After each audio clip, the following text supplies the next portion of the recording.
I would like to introduce you to today's speaker. Marty Ross serves as the trusted advisor to providers navigating the ever-expanding maze of healthcare regulations. Her deep and wide understanding of new payment and delivery systems and public payer initiatives is an invaluable resource for providers seeking to strategically position their organizations for the future. Now I will turn it over to Marty.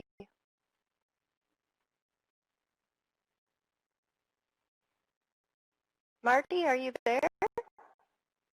Press star 2 to unmute your line. There we go. Thanks, Kim. Sorry about that. Sure. Hello, everyone, and greetings from Kansas City. It is a pleasure to be working with the National Rural Health Resource Center to present these two webinars this week on partnerships for value-based payment models. And today, we're going to start the conversation around hospital-physician contract negotiations.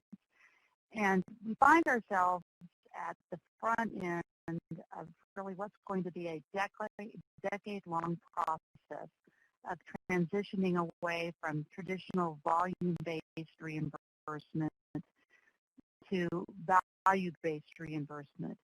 And really, over the next 10 years, we're going to turn healthcare on its head, that all of our relationships are going to be shifting and changing, both within provider communities, but also how we relate to our communities, how we relate to our patients.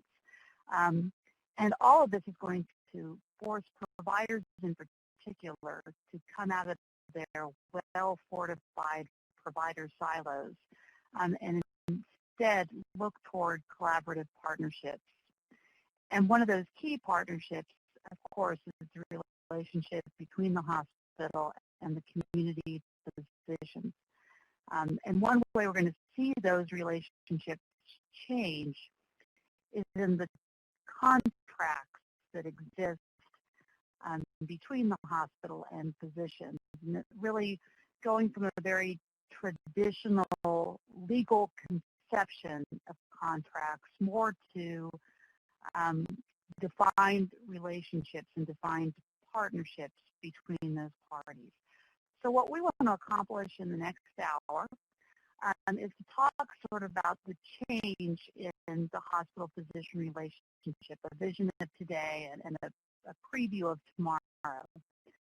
And then we're going to walk through what are really the 10 most common legal forms of agreements between physicians and their hospitals, and how these are, we can expect these to be repositioned, and how you can start rethinking the models of these contracts. And we'll conclude with just a brief discussion of what we refer to as medical staff 2.0. Hopefully we will have plenty of time at the end to address any questions that you may have as we work our way through this information. So starting with a concept of what the hospital-physician relationship looks today, and it's really a matter of looking at the hospital motivation. What does the hospital want out of these relationships with its physicians? And really stripped of all the niceties, it comes down to the hospital's desire to either maintain or increase local volume, to deliver as many health care services locally to the community as possible. As part of that, certainly the hospital needs to meet regulatory and accreditation requirements. There is a motivation to ensure there's an adequate level of primary care services in a rural community. Also a desire to attract specialists to keep services local, or at least well coordinated with local providers. And the truth be told, to minimize losses, that on average hospitals lose tens of thousands of dollars for each employed physician because the practice costs usually exceed the revenue generated by the practice. And the hospital is looking through its contractual relationship for ways to potentially minimize those losses. As a result of these motivations from the hospital, its relationships with its physicians are at best neutral, but oftentimes they are antagonistic because the two parties don't necessarily see eye to eye in what they're attempting to accomplish. As we move forward, though, we start contemplating new models of care, and particularly as hospitals move into the business of leading population health management in their communities, their motivations for relationships with physicians shift dramatically. Now they look to physicians to lead quality improvement activities. They rely on physicians to help them with operational improvement to improve efficiency within the hospital. They certainly have an interest in building and maintaining integrated care continuums to ensure patients receive the right care, the right place, at the right time. And they want to begin to develop and soon master the capacity to manage risk-based contracts. So really, again, the orientation is going from delivering as many services as possible locally to ensuring that services delivered in the community are well coordinated and serve the patient's interests in terms of quality and efficiency. Again, here now, the hospital is looking for the physician to be a partner and to assume leadership roles so that we have that true integration of business acumen and clinical know-how. And so let's take a little deeper dive into what we're trying to accomplish as we move towards value-based contracts. I'm sure you're familiar with this concept of the triple aim, that we achieve value in healthcare by reducing costs, improving patient experience, and really improving overall population health. And to bring value to healthcare, we have to reinvent ourselves from a sick care system to one oriented around population health. And in a sick care system, we are concerned with diagnosing and treating presenting illness or injury. A reorientation of that system requires us, under population health, to be addressing preventative and chronic care needs of the specific population of our service community. That sick care system today, again, is provider-centered and, again, reinforces those silos between providers. But population health is going to demand that we be patient-centered and that instead now our silos form networks of care with the patient at the center of those organizations. But down to its basics, a sick care system is one where risk resides with the payer to manage that risk through actuarial shenanigans. And a population health model really requires that the risk move to the provider. And right now, I don't think there's a scarier sentence you can say in healthcare than providers need to prepare themselves to manage risk. But in all honesty, we are, as providers, best positioned to manage risk. But to accomplish that, we have to do that, again, in partnership and in harness with our physician communities. So let's first here, before we start delving into specific relationships between hospitals and physicians and the negotiation of those relationships, let's appreciate these different types of payment models that we're looking at in the future and talk about the transition as we see this across the nation. So these new population health payment models, again, value-based reimbursement, really range from a narrow network all the way down to global payments. You know, the narrow network or a tiered benefit plan is where a payer identifies a group, a network of providers distinguished by either geography or quality of care or adherence to certain standards, whatever is defined in the contract with the payer, but how they'll define that network and reward that network with higher fee-for-service payments than those outside the network.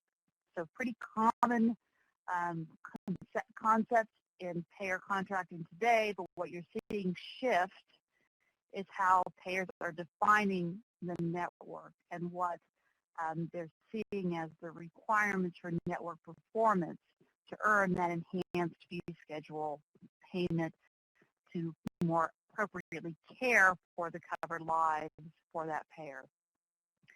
You also are seeing many commercial payers, and as we'll talk about in just a few minutes, Medicare itself, moving into the realm of care management reimbursement. We've always said that fee-for-service reimbursement is all about what goes on in the four walls of the exam room or the operating room or the hospital room, and that we have lacked reimbursement for what goes on to coordinate between those three different rooms, including the patient home as well in that equation, and making payment for care management services.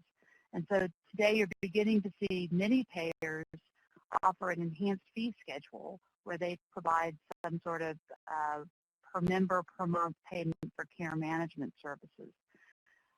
Payers are also now becoming more aggressive in proposing pay-for-performance models where there are certain performance metrics to be achieved and rewarded or penalized providers based on their performance. Shared savings models, and most familiar for most folks here is the Medicare Shared Savings Program, but these are about establishing an historic benchmark for the costs of care for a particular population, challenging an organization such as an accountable care organization to provide high-quality care in a more efficient manner, and then sharing any realized savings between the payer and the provider network for having achieved that quality and efficiency targets. Bundled payments, sort of a close cousin to a shared savings program, but on an episodic basis, where you identify a particular high-cost episode of care where you have multiple providers contributing to costs, from the hospital to the surgeon to the anesthesiologist to the radiologist to the post-acute care, you know the lingo. But all those folks coming together, accepting a either prospective or retrospective bundled payment, and aligning their interests in that manner. More innovative are the payers that are looking to centers of excellence and recognizing certain provider groups as performing well above expectations with respect to a particular type or episode of care, and again, incenting their covered lives to receive services from that center of excellence, and of course, rewarding that center of excellence through payments. And finally, in the long game, is global payments, either on a primary care basis or a total global payment, where true risk is assumed by the provider to manage a patient appropriately within the confines of a risk-adjusted historical global budget for that particular patient. Or the old word is capitation. That capitation tended to be more just an actuarial study. With global payments, we are truly using the power of data to appropriately risk stratify and historically align those payments going forward. All these models, it's pretty, I think for a long time, it was comfortable having our heads buried in the sand, but I think we are starting to appreciate that these models are taking hold and that there is strong pressure to accelerate their acceptance. And in January, that really crystallized with Secretary Burwell's statement that HHS's goal is to have 85% of all fee-for-service payments through Medicare tied in some way to value or quality by 2016, and accelerating that to 90% by 2018. And with those types of numbers, when you're talking 90% of all payments, you're certainly reaching into rural communities with these initiatives as well. Closely related is the HHS target of moving 30% of payments into alternative models by 16, and half of those payments into those APMs by 2018. And here we're talking about those accountable care organizations, the bundled payments, performance centers of excellence, those types of alternative payment models. So it is certainly clear that Medicare, which tends to lead the industry, is well committed to this, and commercial payers are close behind. So giving this truly seismic shift in what's happening on the payment side, how does that change the relationships between hospitals and physicians, and specifically, what does it mean for those 10 types of legal structures we've seen around physician contracting previously? So we know today we've spent a lot of time and a lot of pain and agony trying to make sure our relationships with our physicians are compliant with the fraud and abuse laws. And in fact, hospital physician contracting would probably be a fairly straightforward science, but for the need to comply with these rules. And those rules, the Stark Law and the Anti-Kickback Statute and Civil Money Penalties Law, all of those have grown out of the government, particularly Medicare's desire to prevent overutilization of services. That, of course, in a fee-for-service arrangement, every incentive on every provider is to deliver as many services as frequently as they can. And these fraud and abuse laws were intended to be the bumper cars around that motivation and ensure that services are only being delivered as medically appropriate and necessary, and to eliminate any improper incentive for referrals, any improper incentive for self-referrals, any improper inducement to patients to receive services. And so we've created a very complex structure with the intent of preventing overutilization, the hyper-technical rules. And we've learned already that these can become significant obstacles to provider integration and alignment. When you're overly concerned about ensuring fair market valuation, it's difficult to really build a trust relationship between the provider and the hospital.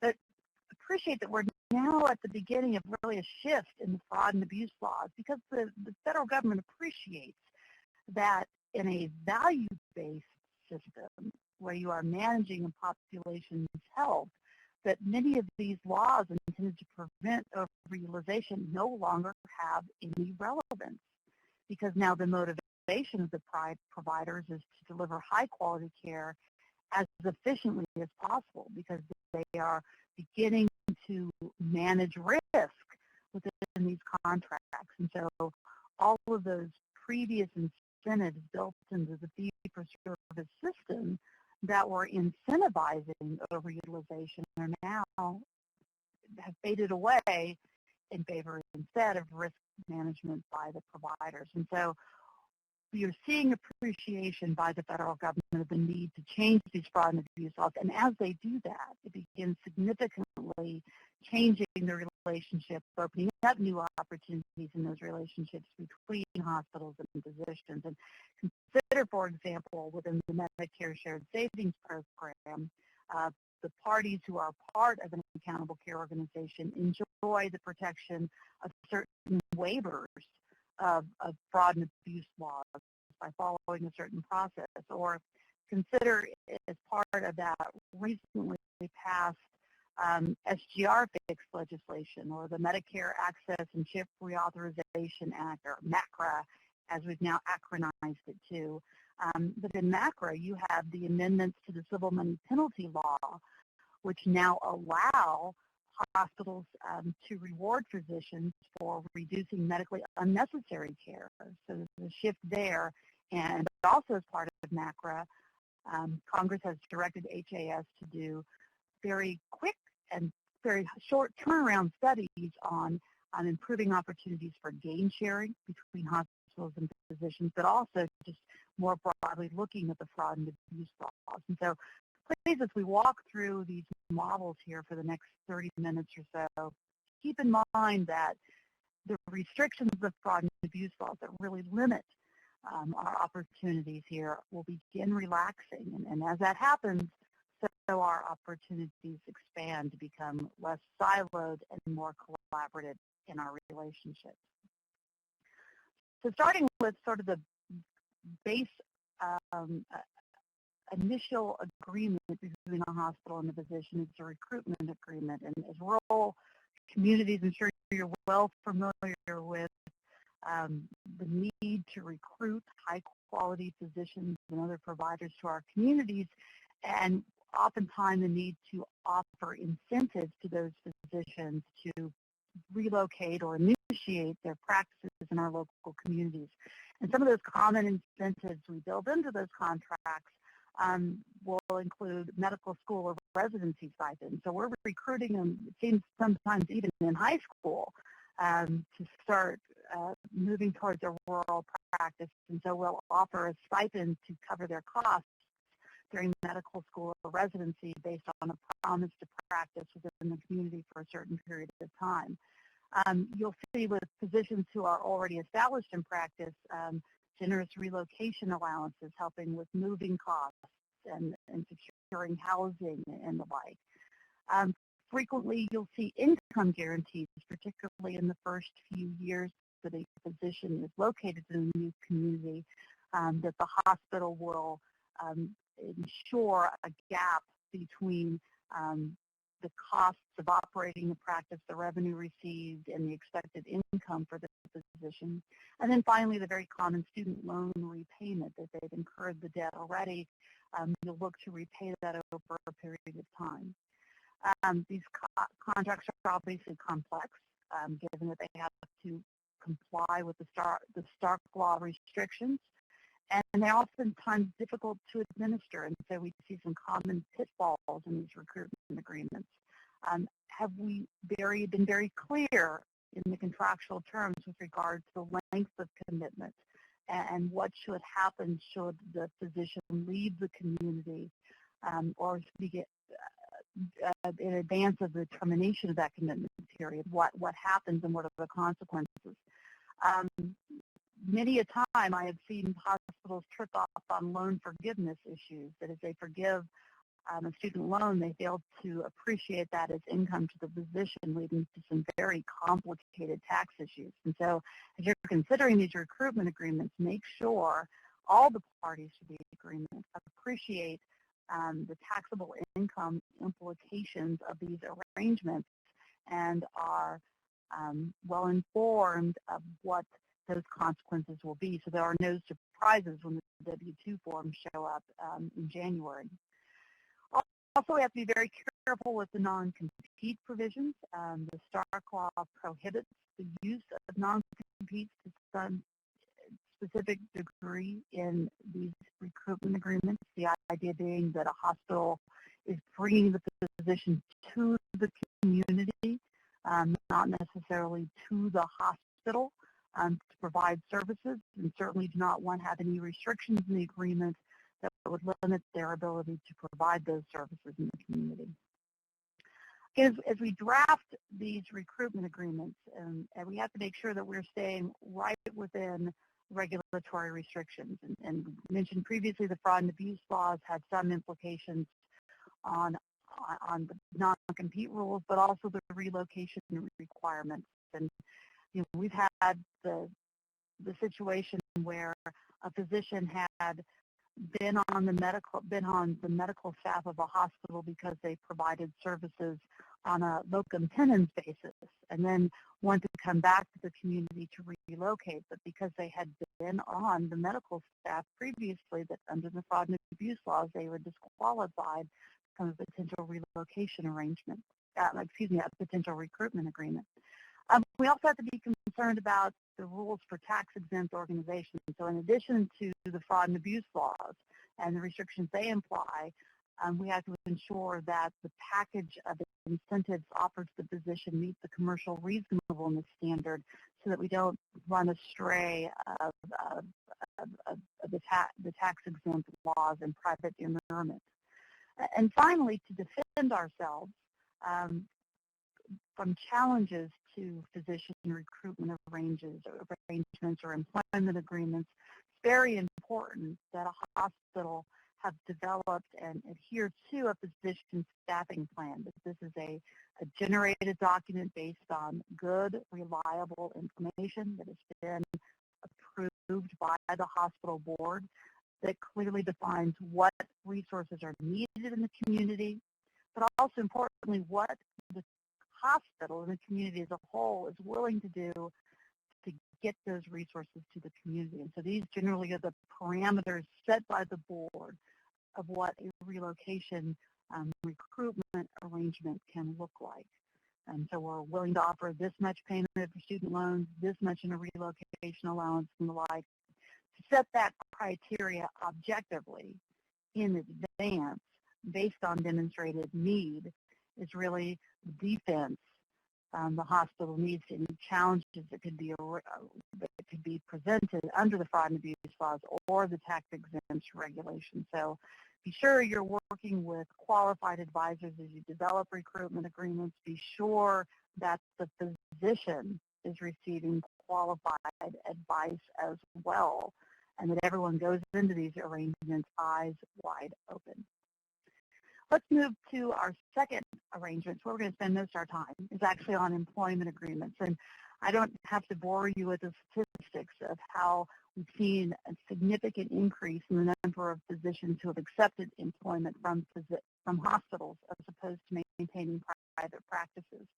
And as that is this sudden influx, not sudden, but this influx of physicians into the ranks of hospital employees has not necessarily been met with an influx of hospital capacity to run physician practices. And therein lie our problems that we're now managing with this new financial integration between hospitals and physicians. And really where that problem originates is in the compensation model that's incorporated into the employment agreement. And sort of the triad here of most common compensation models, the base salary, the revenue minus expenses, and the WRVU, I would venture to guess that if you took a look at physician hospital practices, 95% of them would have one of these three models baked into it. Base salary is what it says it is. We're going to pay you $220,000 a year, and we're not going to tie that to any performance metrics. Second is the revenue minus expenses. And so here is to incentivize the physician to be efficient in the delivery of the care so that we take all their billings minus a set amount that is defined by contract of what the expenses of that practice are, and then the remainder goes to the physician as their compensation, either as a base in addition to a bonus amount, but at end it's squaring up with that revenue minus expenses. And as we're working with hospitals now that are looking at population health models, it's those that find themselves on these revenue minus expense compensation packages that are having the most difficult time working toward alignment with their physicians on these goals.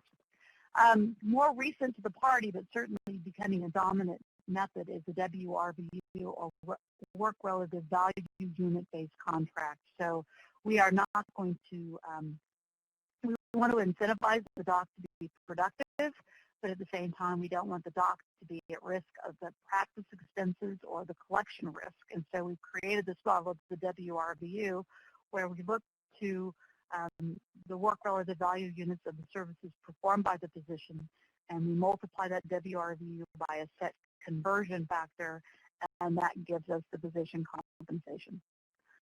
So those are our three most common compensation models today. Certainly, again, the parameters of fair market value, having to demonstrate some comparison to market to justify that compensation paid to the physician. Here, importantly, the implication is we don't want to be paying for referrals to the hospital. We want to be paying the physician for the work done by the physician. And fair market value is the regulator that ensures that being accomplished. But really, when you think about these employment agreements as they exist today, hospitals are merely mimicking the traditional notion of the physician practice. They're putting themselves now into the business of being practice administrators for a physician practice. And that, again, is reinforcing a fee-for-service model. But when you begin thinking more of a network of providers as a community service organization, is that need now to look toward incentivizing the physicians to be part of that team, and not just the traditional provider of services in the physician office or in the hospital. So now what you're beginning to see, and truly we are on the very beginning of this, are new emerging models that incentivize physicians to be part of a population health approach. And you're seeing these now just beginning to creep into physician contracts, and really it's just a toe in the water. I think the most I've ever seen a contract at this point in time, at least, that incentivizes behavior is in the neighborhood of 20 to 25% of compensation at risk. But it is at least beginning the conversation with the physicians to pay them for something other than just productivity. And those incentives can take many forms. And just here's some examples. Rewarding individual performance or penalizing poor performance based on predetermined quality and efficiency measures. So, for example, identifying certain PQRS measures or certain total cost of care targets, and looking back at physician performance on those measures and either providing a reward or imposing some sort of penalty on their compensation. There's also then taking that out to a broader perspective and rewarding and penalizing physicians based on practice performance. So not just their individual performance, but how are they contributing to the overall practice performance. There are now more contracts we're seeing that have care management incentives so that they're rewarding physicians for getting more of their high-cost patients into a care plan, a care management, performing that annual wellness visit, making sure the care plan is regularly updated. You're seeing incentives beyond just the WRVU incentive for providing those services. Many hospitals are experimenting with hospital performance rewards. So if the hospital is able to recognize a reduction in readmissions, it's going to reward physicians within their network for helping them achieve that goal, because the hospital certainly is going to recognize a financial benefit from meeting those performance goals. Can't get there without the physician's assistance. So again, this is sort of a modified shared savings plan, if you want to think of it in that regard. The hospital saying, if we save money because you've helped us improve our efficiency or you've helped us achieve certain metrics, then we're going to share part of that with you to incentivize you. And then even more broadly, the real forward-thinking hospitals are starting to look at community health indicators. And so saying that we're going to reward our medical staff if we can reduce the average BMI, or we reduce the number of people smoking in our community. But as you think about all of these models, what we're really doing is moving the physician from just the office practitioner really into a team captain role, because as the clinical drivers, they play such an important part in our success in population health. And so we want to drive those incentives in these employment agreements to achieve those ends. Now, part of this, as you think about these new models of compensation, and granted it's not saying wake up tomorrow and go off the WRVU completely, but complement the WRVU model with these other types of performance rewards or penalties. But as we think about that, we use that in the context of what's going on in the marketplace. And so let's just highlight some of these market factors. And probably today the most important is the Medicare Physician Value Modifier, which is now being implemented through 2017. And this is CMS based on both quality reported data, claims-based quality reporting information, as well as just claims efficiency. Being able to calculate on a TIN level, so a group practice level, a modifier score, so that those physicians that are doing, those physician practices that are doing a good job on their quality reports and doing a good job in controlling costs and being efficient in the delivery of care and coordinating a patient's care so that it's lower cost, we're going to reward them with a positive value modifier, so they can see potentially 4% uptick in their payments on the Medicare physician fee schedule versus those practices that are poor performers. So that you see their low quality, high cost practices, they're seeing a negative hit on their physician fee schedule payments. And now, granted, we are in the first year of this here in 2015, and so only those practices that have 100 or more eligible professionals have been subject to these modifiers. But in 2016, that group grows to any practice with 10 or more eligible professionals. And then by 2017, any provider, any physician, who bills on the Medicare physician fee schedule is going to be subject to this modifier, this calculation of value and quality performance. And then in 2018, we even bring online then the non-physician practitioners, the therapists, the other professionals who bill on the fee schedule as well.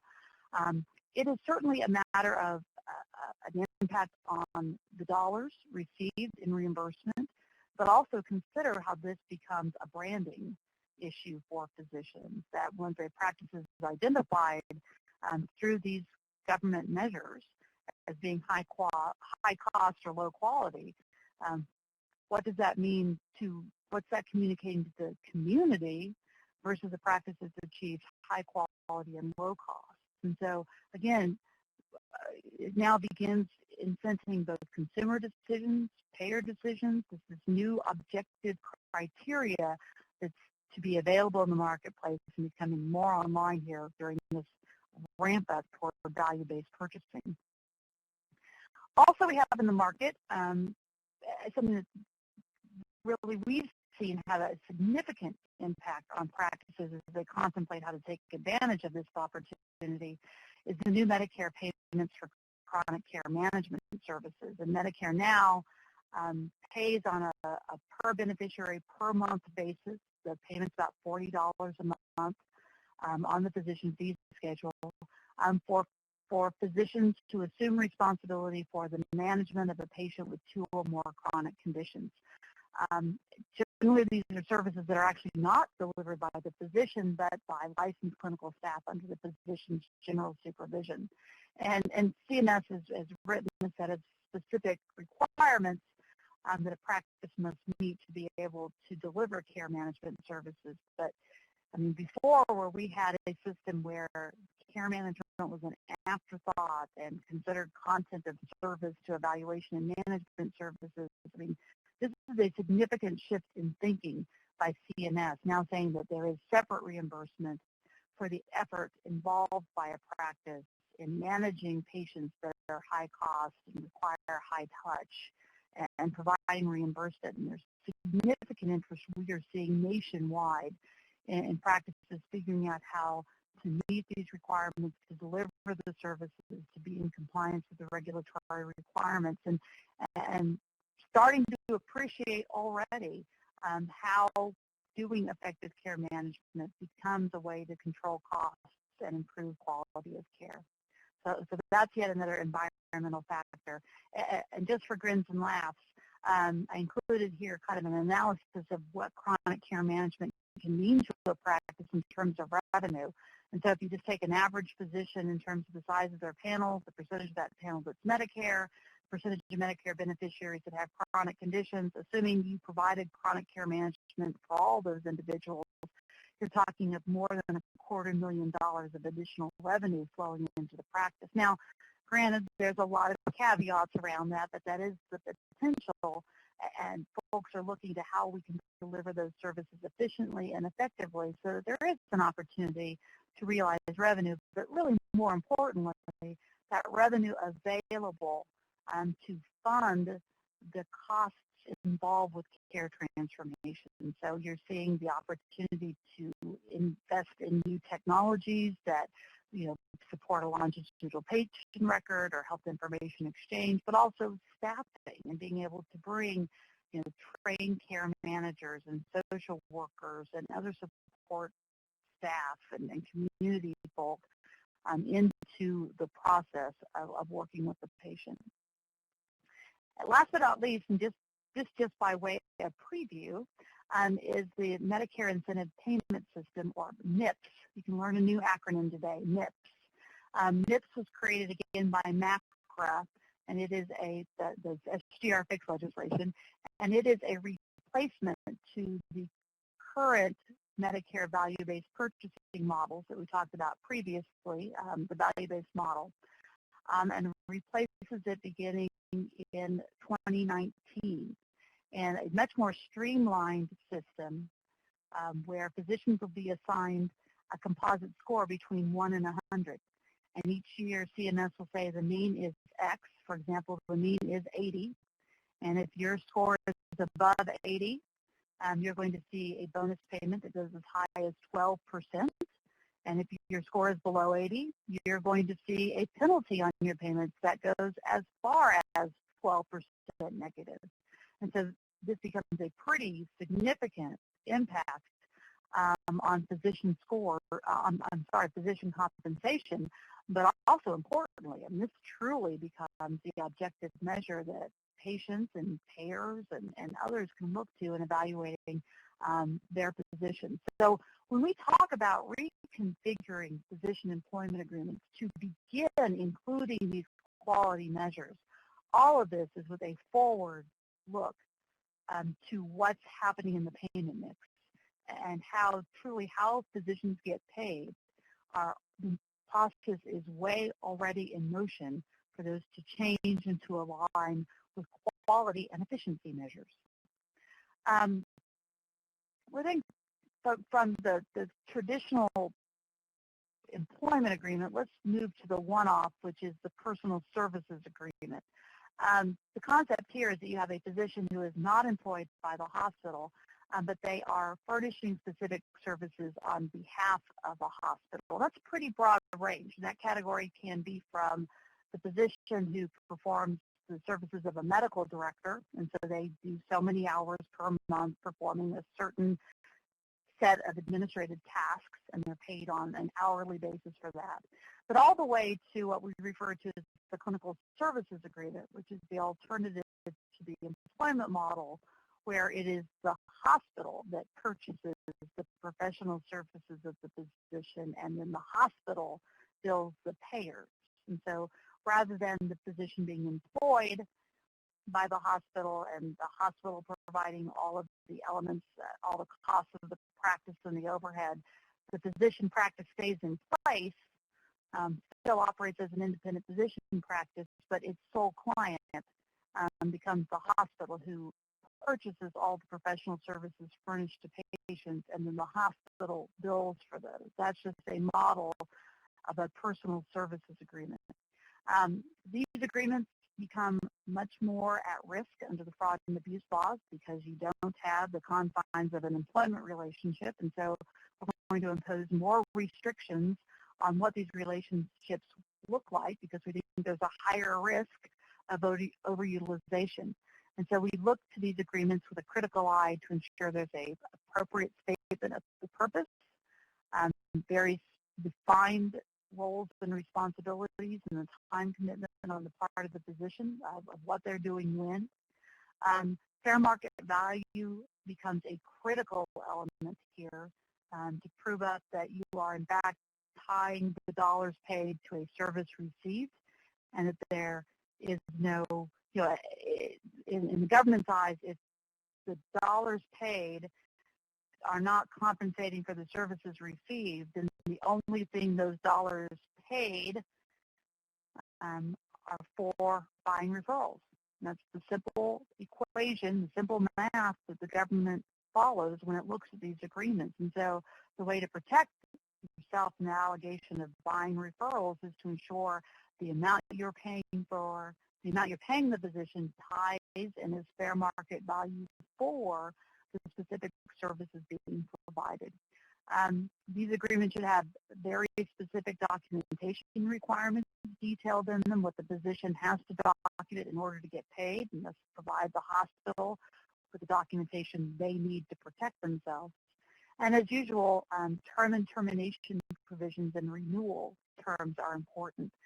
And many a time we've worked with hospitals systems that had a very well-intentioned, properly established personal services agreement, but then it reached the termination and the parties just kept performing, and they were operating without a written agreement at that point, which you know runs afoul of the fraud and abuse laws. Oops, what have I done here? Close that one up. Sorry, technical error by user. Fourth category of contracts between hospitals and physicians, and one that's really gone by the wayside, are joint venture arrangements where the hospital and physicians together invest in a separate entity. So hospital and physician jointly fund an imaging center that is owned by the joint entity. These were the big go-go arrangement of the 80s and 90s and even the early 2000s. But CMS has been very critical of these arrangements. They have been severely restricted by revisions to the fraud and abuse laws, and thus those restrictions have effectively limited, or very effectively, have almost exclusively eliminated opportunities for joint ventures. So this is the reason I included this, however, is to think that as those fraud and abuse laws begin to loosen, how does that change these opportunities for joint ventures, so that there's not only clinical integration between the hospital and physicians, but financial alignment through these potential future relationships. And just to give you an illustration to kind of stretch your mind into thinking about this, under, as I mentioned previously, under the Medicare Shared Savings Program, the parties to an accountable care organization enjoy certain waivers of the fraud and abuse laws. And there are ACOs that have seriously explored physician ownership in a hospital department as a way to incent and align incentives to improve quality and efficiency. And that's absolute heresy. I mean, if you said today that having a physician own a department of a hospital, that's clearly prohibited by law. But again, with these waivers and as the federal government's reconsidering the fraud and abuse laws, these are now back on the table. Potentially, not today, certainly not today, but where things are going, where the government is exploring, are going to reintroduce these opportunities and relationships with physicians. Fifth type of common arrangement between physicians and hospitals, and we'll certainly consider to see these in the future, are leases and MSO agreements, so lease and service agreements. So this is where the hospital provides for the physician space or equipment or certain services. So it could be just a space lease so they can do a clinic, all the way to we'll do your billing, we'll cover your HR, whatever those services may be within a package. And often, occasionally you'll see these the other way around, where you'll see the physician leasing space to the hospital for certain purposes. In fact, you see these types of arrangements commonly in rural communities when you have specialist clinics. You have physicians who come out a couple of days a month to see patients in a community, and they'll lease the space under a compliant lease arrangement. More sophisticated versions of this would be a seeding arrangement, where if the hospital recruits a physician to the community, and rather than establishing practice on behalf for that physician, they will seed that physician into an existing physician practice. And so the hospital will lease from the existing physician practices the space and the services needed to support that employed physician within the practice itself. And so the seeding arrangement is an opportunity for that new physician to be well integrated into an existing practice, to provide support to that existing practices, to provide coverage and the like. Those are all just very fancy lease and MSO arrangements. Again, we have the fraud and abuse concerns we have to worry about, the prohibition on per clicks, the exclusive use arrangements and the like. And so certainly we need and rely on these types of very common relationships between physicians and hospitals, but we certainly have to be aware of the fraud and abuse concerns here. Number 6 is one of those kind of newfangled arrangements between hospitals and physicians relate to electronic health record relationships. And so we know that we have a very specific Stark Law exception that has allowed hospitals to provide assistance to their physicians in their acquisition of an EHR technology. Many hospitals have taken advantage of this and have discovered it to be a surprisingly effective tool for integrating physicians, since that there is a commonality between physician and hospital records.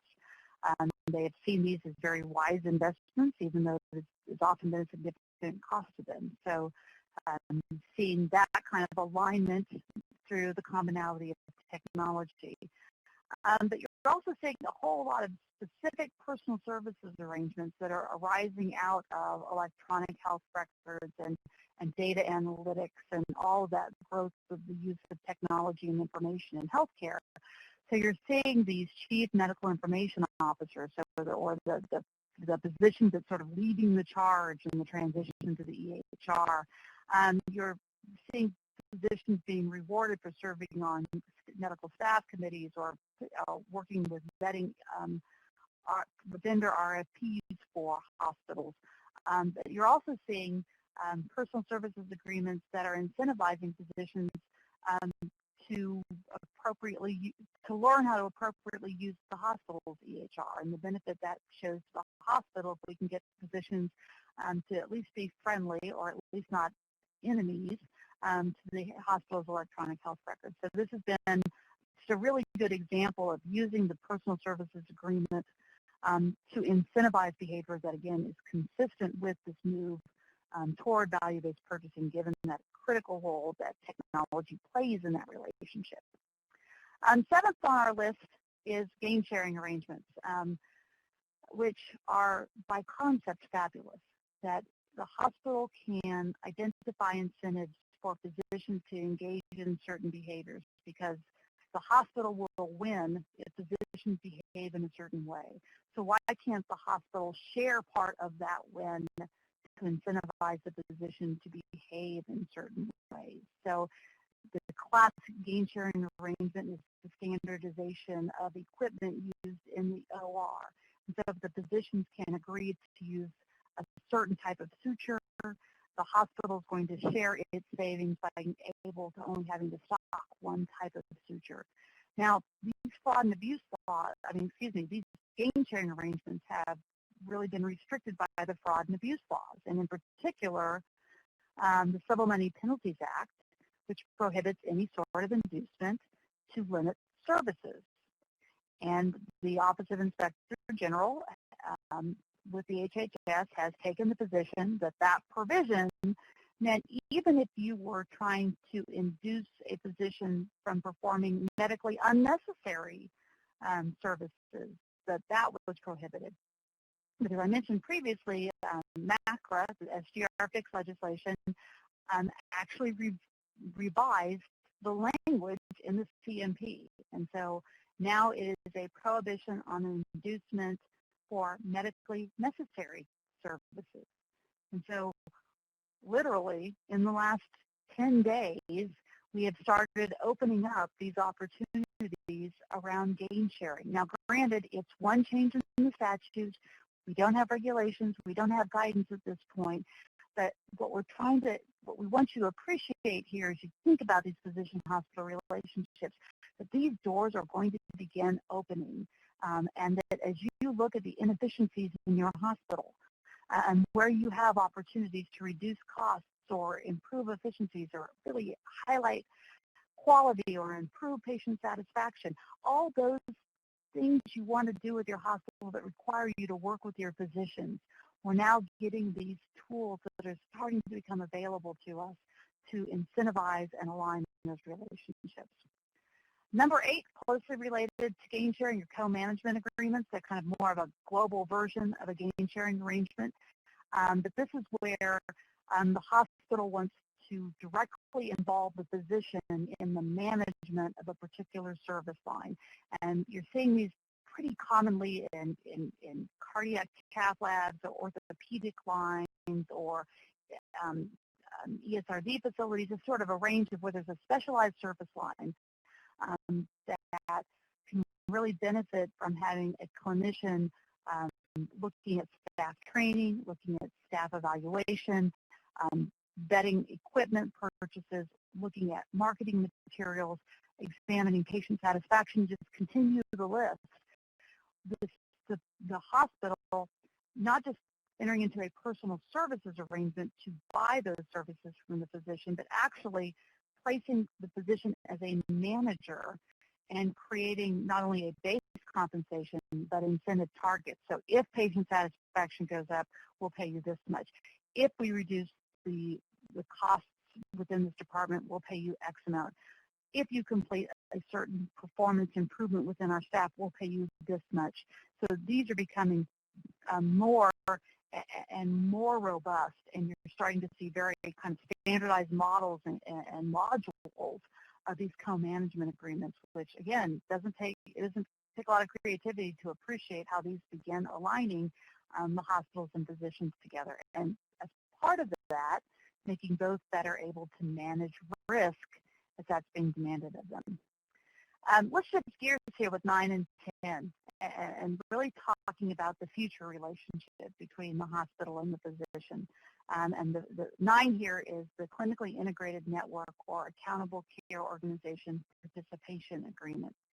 Now, the model of the CIN or the ACO is the same. It is a separate legal entity in which physicians and hospitals and other providers participate, and that entity accepts contracts.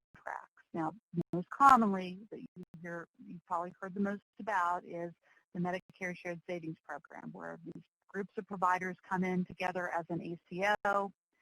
They contract with Medicare and the Medicare Shared Savings Program. That ACO works together to achieve their quality measures, but also to reduce the total cost of care, and their reward they receive is that shared savings.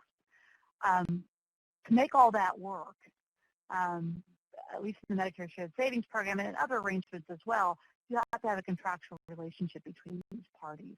So we're going to leave the physicians in their independent practices, and the hospital is going to remain independent. And any of the other participants, we're not talking merger or acquisition. Instead, that ACO is defined as a series of contractual relationships between the parties and the ACO. And so these participation agreements run from the physician practice to that distinct legal entity, the ACO or the CIN. The hospital is also going to have an agreement with that entity. Now, granted, they all together own that entity and operate that entity, but it's in that participation agreement where we define the relationship between the ACO and the individual providers and what the expectations are of the individual providers. Participate in activities, achieve certain quality indicators, share savings, share risk. All of that's defined in the participation agreement, as well as that, and critically important in that participation agreement is to really set a vision of what the quality of care to be provided will be. And so what will be our performance standards, what's the expectations in terms of those performance standards, how we're going to develop those performance standards, and critically important, how we're going to enforce them, how we're going to address non-compliance with our performance agreements. These participation agreements, as we work with ACOs, as we work with CINs, have really become a fabulous vehicle for communication among those participants because they begin talking about what they want those relationships to look like and what are the processes they're going to establish and how are they going to vote and decide how to approve different arrangements. We've had very interesting conversations between hospital representatives and physician representatives and arguing about, well, the hospital will have to say so, and so it's going to be 4 physicians and 5 hospital representatives, and really looking at that as a trust relationship is really how do we set the governance of these CINs and ACOs, and how do we set the participation agreements underlying them so that it starts creating that trust environment. You know, I'm a big fan of 50-50 voting on boards because it forces consensus. If the 2 parties come to a decision with equal voice, no decision should not be an acceptable solution. And so they work together so that they never have to vote, and they work by consensus together. And it's in these CIN and ACO participation agreements you're beginning to see these defined. And so really consider how you conceptualize these arrangements, these ACOs, which there's certainly been some skepticism, particularly in the rural communities, towards these types of arrangements, but view them not just as a satisfying a regulatory requirement or even as a vehicle to achieve shared savings, but really as an opportunity to open up this conversation and start acting like a medical community in that concept. Closely related to that, and just to sort of close out this conversation on these arrangements, are referral agreements. Now, these are kind of a non-contract contract. These are becoming very common, built into network relationships. And even within an employed medical staff, an employed physician practice, where it is primary care, sort of within that notion of a patient-centered medical home, setting forth the expectations for specialists. When they refer a patient to a specialist, what they expect that specialist to do. And sort of, if you want my referrals, this is how you're going to treat my patient. And that can include everything from sharing a care plan to making decisions on testing and procedures to how we're going to resolve patient satisfaction concerns. So we work together in that regard. So we've seen some really nice models of these referral agreements cropping up, again, particularly in these primary care practices that have pursued the patient-centered medical home model. I want to close here really briefly with this concept of the medical staff 2.0. And I am a firm believer